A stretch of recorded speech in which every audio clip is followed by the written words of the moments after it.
Hey everybody. After a devastating defeat by the U.S.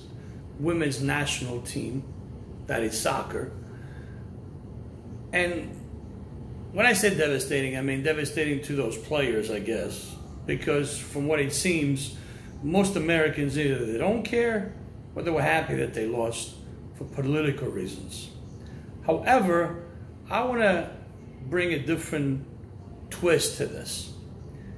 A few years back, I have been talking about slowly US losing its grip on international domination in the women's soccer arena.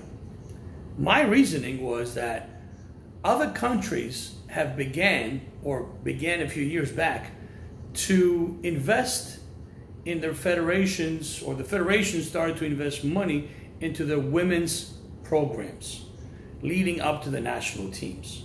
Until a few years ago, US was basically the #1 dominant force in the women's US soccer because of the money that they were received, because of the facilities, because of the training, because of the attention that was put into the women's national team level. Other countries, not so much.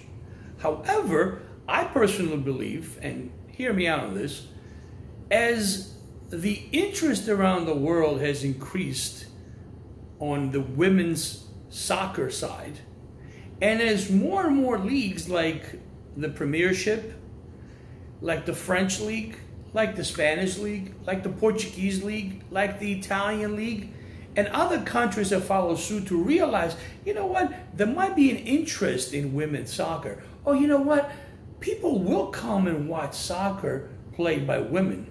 So now these federations are beginning to put money and staffing into the women's programs. So here's the question.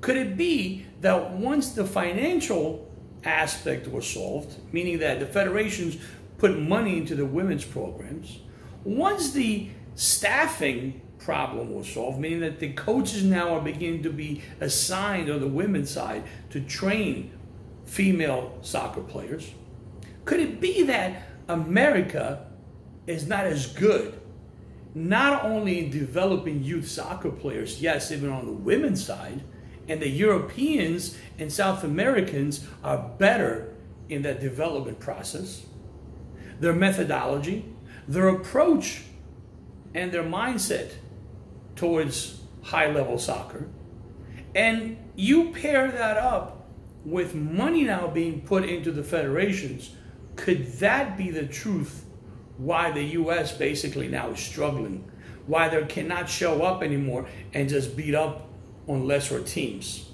Because other teams like Canada and Sweden and Australia and even that of Brazil now are better funded, better prepared, and all around better teams than the US ever was.